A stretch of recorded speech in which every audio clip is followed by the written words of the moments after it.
Muito bem, nesse momento nós vamos trabalhar o que eu chamo de matriz da responsabilidade das fraudes bancárias. São aquelas perguntas que você vai trabalhar em praticamente todas as fraudes. Quando nós visualizarmos as resoluções, isso vai ficar mais claro e aí você vai poder especificar mais detalhadamente em cada fraude a falha específica do banco. Então, nesse momento, a gente vai criar um arcabouço geral, né, uma regra, digamos assim, geral, para que depois, já estou querendo preparar vocês para quando a gente trabalhar as resoluções, e sobretudo a resolução do Pix, você entenda bem qual o modelo de responsabilidade ou qual especificamente a falha que você vai apontar ou tentar demonstrar na sua ação. Isso é muito importante e aqui eu não vou cansar de ser repetitivo, porque esse é o cerne da responsabilidade na fraude bancária. Hoje nós precisamos identificar o defeito do serviço. Como eu disse para vocês, durante as fases que nós tivemos ali, as 3 fases, a primeira fase era muito clara o defeito do serviço. Por quê? Porque as fraudes eram cometidas presencialmente, eram cometidas por uma falha de segurança do banco muito clara. O fraudador ele entrava dentro do sistema bancário, por exemplo, dentro da conta do cliente, e ele fazia aquela transferência na época, um DOC, um TED, ou solicitava um empréstimo para a conta fraudatária, em nome do cliente. Ou ele falsificava documentos. Então ali havia uma fraude, uma falha muito clara, nítida do banco ou da instituição financeira, que é um termo mais amplo. Então, nesse momento, o defeito era muito claro e nesse ambiente veio a súmula 479. Como eu disse, depois a gente teve um segundo momento que foi a questão da excludente. Os bancos começaram a dizer, olha, nós não tivemos responsabilidade porque o cliente é que fez o Pix. Principalmente no momento em que surge o Pix, a esse segundo momento, ou seja, foi o cliente que pagou o falso boleto, foi o cliente que pagou o falso leilão, foi ele que caiu na armadilha e ele então que propiciou a fraude, foi o meio da fraude. O banco então tentava excluir sua responsabilidade e esse argumento realmente ele vigorou durante muito tempo e ainda você vai encontrar jurisprudência com base nessa excludente de responsabilidade. E aí no terceiro momento então, que é o momento em que, nós precisamos verificar todo o poder regulatório e quais são os deveres que os bancos têm. Então nós vamos visualizar nessas resoluções, com mais calma em cada uma delas, quais são os deveres que o banco do cliente tem e que o banco recebedor tem. Mas nesse momento, até para já começar a preparar e atinar vocês sobre isso, porque qual que é o nosso objetivo aqui, como eu mencionei? Identificar ou mencionar para que o banco demonstre a prova em contrário qual é a falha que o banco cometeu. Hoje não adianta mais a gente argumentar artigo 14, houve um defeito, súmula 479, responsabilidade objetiva pelo fortuito interno. Nós precisamos, prestem atenção porque isso é fundamental. Nunca juíze uma ação de fraude bancária sem esse preceito, sem esse fundamento. Você vai se perguntar a todo momento, aonde que eu estou apontando a falha do banco? Não é apontar uma falha genérica. Hoje existem resoluções que vão apontar deveres específicos. Então nós temos que apontar, de acordo com cada tipo de fraude, qual é a falha que o banco cometeu. Ainda que você não tenha meios de prova naquele momento, você joga a responsabilidade para que o banco demonstre em contrário que não houve aquela falha. Então isso é fundamental. Porque se você indicar a falha ou o banco não demonstrar que não houve aquela falha, vai vigorar ali a falha. E havendo uma suposta falha, houve o defeito do serviço. Havendo defeito do serviço, haverá responsabilidade.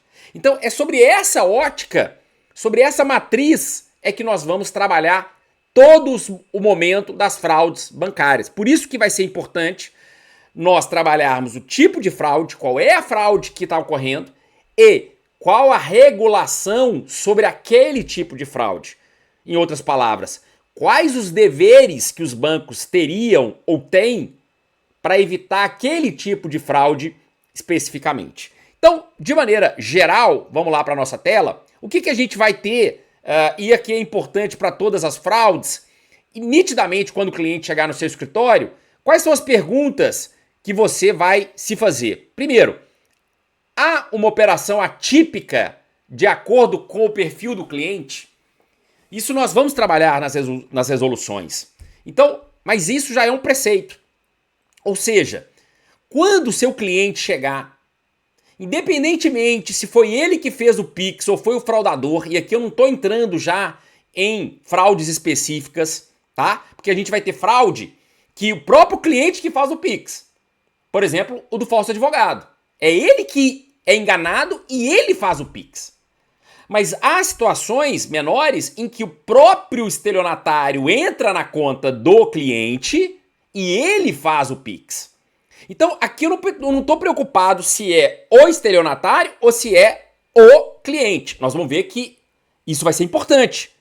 Mas, no primeiro momento, de maneira geral, e por isso que serve para todas as fraudes, a pergunta é: o valor que foi feito, que saiu da conta do cliente, foge do perfil? E aí você vai falar o seguinte: aquele valor usualmente era feito? Por exemplo, se nós pegarmos ali um aposentado que, em média, no último ano, nos últimos 6 meses, o Pix que ele faz é no máximo de R$1.000. De repente é um Pix de 30 mil, um Pix de 15 mil. Opa, o valor foge do perfil do cliente. A frequência, ele tem frequência de fazer Pix reiterados? Porque, sobretudo quando o fraudador ele entra na conta do cliente, o que ele faz? Ele faz vários Pix. Ele tenta esvaziar a conta do cliente.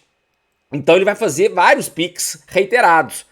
Pergunta: a frequência, aquele cliente, aquele consumidor tinha essa frequência de fazer esses Pix? Ele fazia Pix recorrentemente?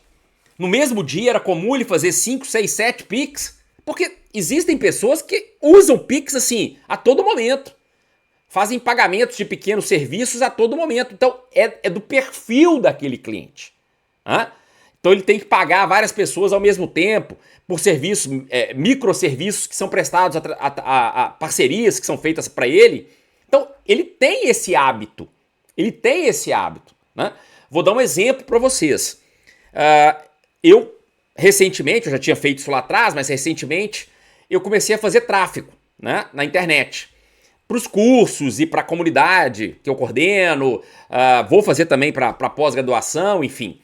Quando eu comecei a fazer o tráfego, quase todo dia havia um pagamento para o Facebook, porque eu fazia via Instagram. No primeiro mês, foi bloqueado várias vezes os valores. Eu tive que ligar para o banco, ligar para a administradora do cartão e dizer: olha, eu estou autorizando aqui meu nome, que pode liberar o débito aqui, esses valores no Facebook. E mesmo assim, eles bloqueavam e pediam para que eu confirmasse que era eu mesmo. Por quê? Porque eu não tinha esse hábito. De repente, eu começo naquele cartão a fazer várias compras diárias, às vezes mais de uma vez por dia, para o Facebook, de valores alternados. Então, isso já acende um alerta de fraude. Mas, nesse caso, não. Constatou que era eu mesmo, minha equipe, que estava fazendo aquele investimento ali para divulgação. Depois do primeiro mês, acabou. Não houve mais esse tipo de problema. Por quê? Porque foi identificado o meu perfil. Então, isso é importante. Eles perceberam que eu pago realmente pro Facebook, tanto que eu paguei os meses todos, eu autorizei várias vezes pelo aplicativo e tenho essa frequência. O horário. Às vezes a pessoa só faz Pix de dia. Como é que vem um Pix 3 horas da manhã, 4 horas da manhã, 5 horas? Foge do perfil. Então o horário também está dentro. Se o destinatário é completamente desconhecido, até isso o banco sabe e tem como monitorar. Se, por exemplo, no meu caso, foi feito para o Facebook. Então eles já identificaram que o Facebook é um cliente, é um parceiro que eu tenho de pagamento. Tanto que as primeiras vezes foi bloqueado para se evitar a fraude. Agora, quando é alguém desconhecido, certamente, se eu for fazer o mesmo valor que eu faço para o Facebook para uma outra empresa, talvez seja bloqueado. Por quê? Porque aquele destinatário ele é desconhecido. Tá? Contratação repentina de empréstimo. É do perfil daquele cliente contratar empréstimo? Sempre que possível, ele contrata empréstimo ou não? Nunca contratou, de repente vem uma contratação de empréstimo de 50 mil reais. Porque isso alerta, acende, né? Muitas vezes o estelionatário, quando ele entra na conta do consumidor, ele consegue os dados, por exemplo, da senha. Por exemplo, nós vamos ver especificamente o golpe do site mimetizado, né? Mimetizado é mimetismo, que é cópia. Então, é uma cópia de um site, parece que é um site de um banco, né? Aí o cliente põe os dados todos lá, bancários, quando aquilo é uma cópia. O que o fraudador faz? Ele captura aquelas informações, depois ele entra na conta do consumidor e, de posse da conta bancária dele, ele faz empréstimos para uma outra conta, que aí ele vai sacar. Então ele faz empréstimos em nome do consumidor. Peraí, essa contratação ela é usual?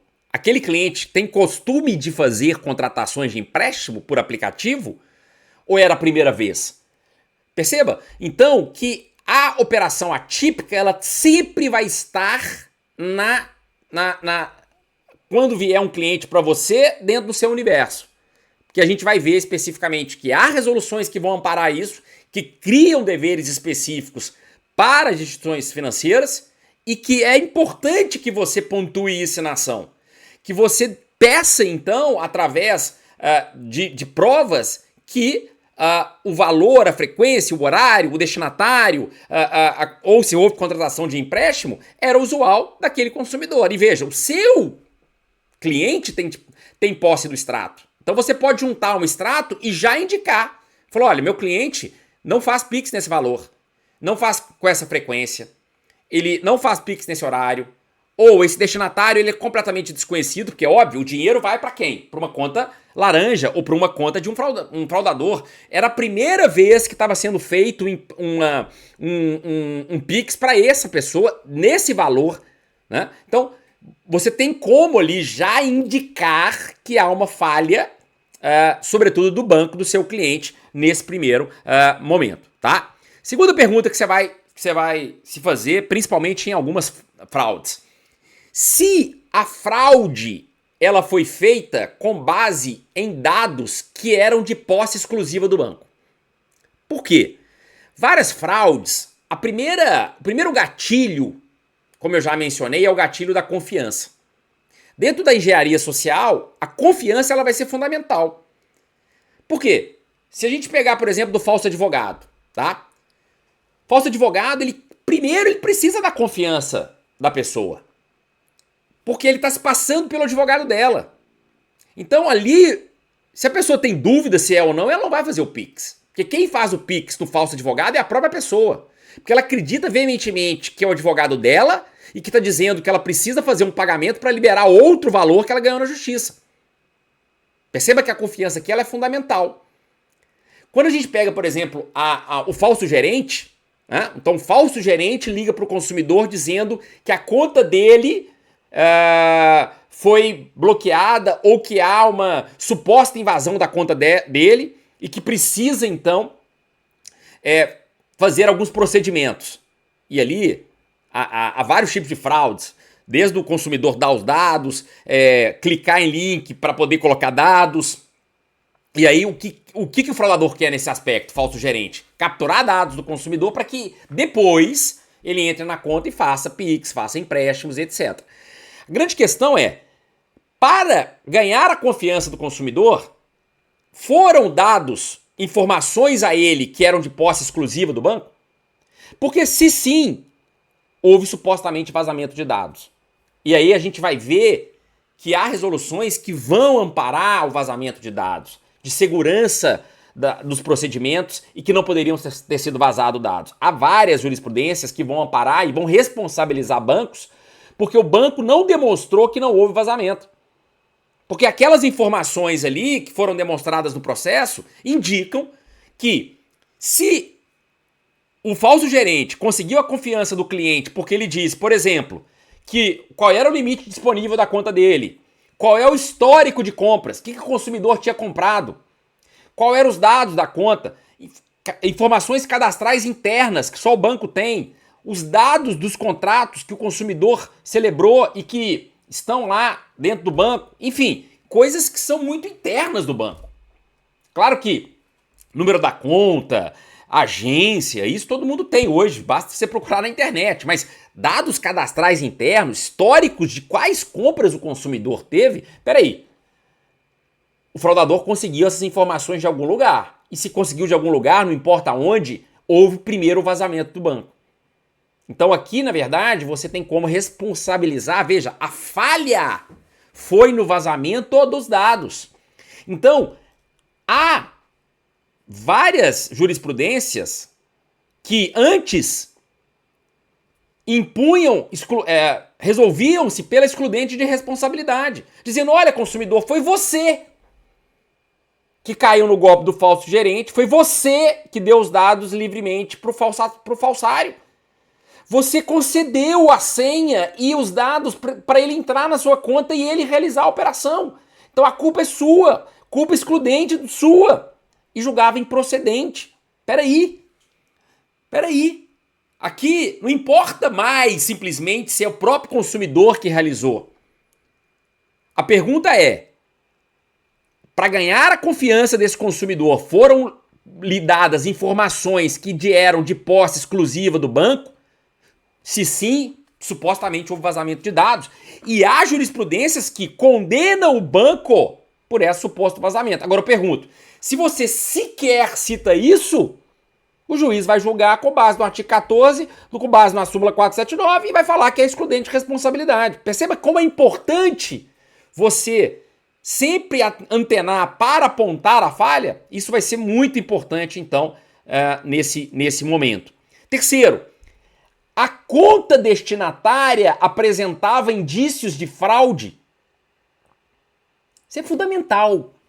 Isso aqui está o cerne da responsabilidade da fraude. Nós vamos ver isso com mais calma. Por exemplo, data da abertura da conta. Porque a fraude, ela precisa de uma outra conta para ir o dinheiro. O Pix sai da conta do cliente para uma outra conta. Essa conta foi aberta há pouco tempo? Opa! Há uma movimentação grande de entrada e saída de Pix? Porque a conta do fraudador, eu já expliquei isso, há uma entrada reiterada de dinheiro e saída, né, que a gente chama de pulverização. Porque o fraudador ele quer tirar o dinheiro rápido, para não sofrer bloqueio, para não ter o MED, para não perder o dinheiro. A gente vai ver todos esses termos lá quando a gente falar da resolução do Pix. Então, a conta destinatária hoje, o banco não pode simplesmente mais só abrir uma conta, conferir a documentação, falar que ela é autêntica, que está tudo bem. Hoje ela precisa monitorar a conta, a gente viu isso. Então, se havia indícios de fraude, a gente vai ver inclusive que pela resolução do Pix, existe hoje um cadastro de indícios de fraude, onde há notificação de infração e que não só a conta destinatária tem responsabilidade, mas a própria conta pagadora, a conta do cliente. Nós vamos ver que a conta do cliente terá responsabilidade. Pouquíssimos advogados, eu ouso dizer, pouquíssimos advogados sabem disso.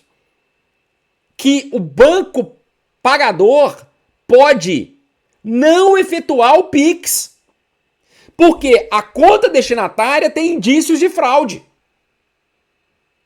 Porque alguém já pediu um bloqueio dessa conta, porque alguém já pediu um MED dessa conta. Perceba que aqui, gente, por isso que eu mencionei isso na apresentação do curso, quase todas as fraudes vão ter alguma falha. Pessoal, tem alguma possibilidade de não ter? Tem. Essa conta, o seu cliente ser o primeiro que sofreu a fraude. Ou o segundo. Mas isso é muito raro, né? Convenhamos. Porque aí, abriu-se a conta corretamente. Um terceiro abriu a conta corretamente, com todos os dados, tá tudo certo. Perfeito. Né? E aí, houve um valor para aquela conta. O banco destinatário Tudo bem, a conta é aberta recentemente, mas não tinha ali ainda uma movimentação que pudesse caracterizar uma suspeita. E nem ali a conta aqui do pagador, a conta do cliente, também tinha nenhuma informação ou indícios de que ali poderia ser uma fraude. Mas na medida que uma conta aberta recentemente, há vários PIX de vários clientes, pessoas diferentes, de vários lugares do Brasil diferente, e saída ali já caracteriza uma fraude, ali já caracteriza uma suposta fraude, o banco recebedor tinha que identificar essa conta como uma conta suposta de fraude, e uma vez identificando, o banco pagador, gente, nós vamos ver tudo isso, tá? Mas já tô aqui antecipando para vocês, não poderia fazer essa transação. O que eu quero nesse momento aqui é que você já vem, quando o seu cliente já estiver te contando o caso, a fraude, você já vai colocando na cabeça essas perguntas aqui, tá? E aqui, como é que eu vou ter isso? Simples. Peça um extrato da conta destinatária. Peça um extrato. E vai ter outros pedidos que você pode fazer, tá bom? A gente vai ver isso. Mas só o extrato. Porque o extrato você vai ter ali um monte de entrada e saída de dinheiro. E aí você vai dizer o seguinte, peraí, com essa entrada e saída de dinheiro repentina de várias pessoas diferentes, o banco deixou isso e não indicou que aquela conta supostamente, e a gente vai ver que tem resolução que vai dizer que ele tinha o dever de apontar que aquela conta tinha supostamente uma fraude, opa, caracteriza a falha do banco, gera responsabilidade. Veja como que é importante nós trabalharmos especificamente. E por fim, que é uma coisa mais genérica, que a gente vai ver isso também com mais calma, mas a abertura da conta observou os protocolos de segurança? Na hora de abrir a conta, sobretudo do fraudador, obviamente, porque o seu cliente não tem nada a ver com isso, mas a conta que foi usada para o estelionatário seguiu todas as regras. Não é a regra sobre o nosso olhar, é a regra regulatória, de acordo com as normativas do Bacen e do Conselho Monetário. Seguiu. Porque talvez essa conta não foi aberta corretamente ou não foi verificado corretamente essa conta. Então, só para a gente fechar aqui, né, se a gente pegasse aqui o tipo de falha, a gente vai trabalhar sempre a falha, né? Se não monitorou a conta corretamente, da conta do cliente, né? Ou seja, operações incompatíveis com o perfil do cliente. Então, a conta do cliente falhou ao deixar realizar um PIX que era incompatível com o perfil do cliente. Se houve vazamento de informações, aqui é uma falha na proteção e guarda dos dados, conta do cliente, banco do cliente. Se houve movimentações claramente suspeitas, aqui a responsabilidade a gente vai ver dos dois, tanto do banco pagador quanto do banco destinatário. Se houve falha na abertura e na validação cadastral, a autenticidade de documentos, conta do receptor, conta destinatário, abriu uma conta do fraudador. Uma conta foi aberta para fazer fraudes. Então, aqui tem que ter identificação, todo um procedimento de segurança para a abertura de contas. Então veja que são aqui somente alguns tipos de falhas que eu estou comentando e o que você vai pontuar. O importante desse momento aqui do curso, que a gente vai ver cada fraude e as resoluções, é o quê?